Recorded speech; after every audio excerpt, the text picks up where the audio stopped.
teach you how to think correctly. The largest gap between successful and unsuccessful people in life is the thinking gap. I'm not talking about being smart. I'm not talking about an IQ. I'm talking about how you think, how I think. Successful people think differently than unsuccessful people. Wise thinking leads to right living. Stupid thinking leads to wrong living. If you want to have a fulfilled life, you have to fill your mind correctly.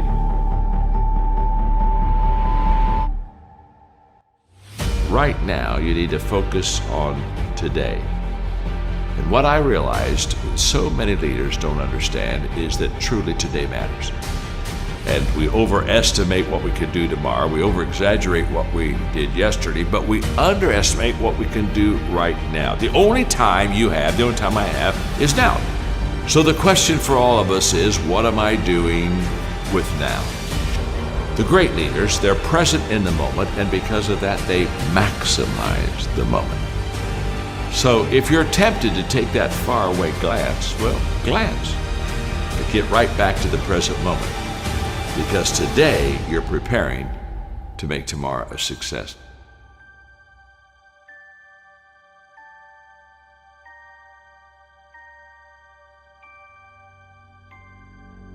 Well, we all want to be motivated, and yet so many times we fail to find the secret of motivation, and so let me give it to you quickly.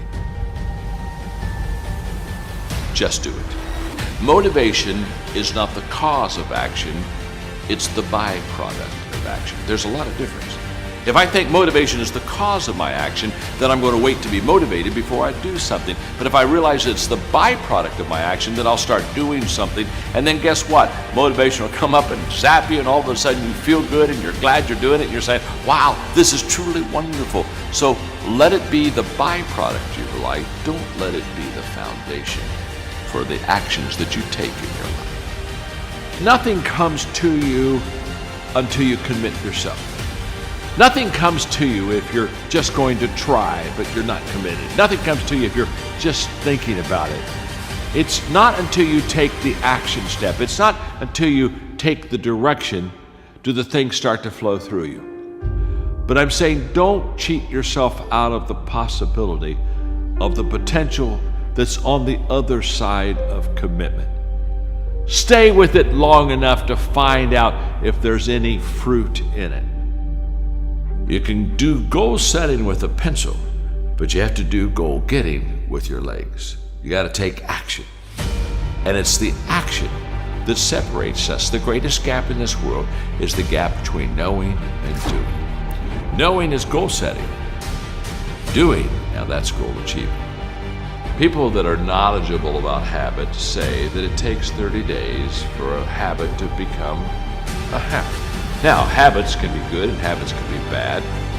And so over a period of time, you can either be developing habits that are going to help you, or you can be developing habits that are going to hurt you. People that grow develop habits that help them.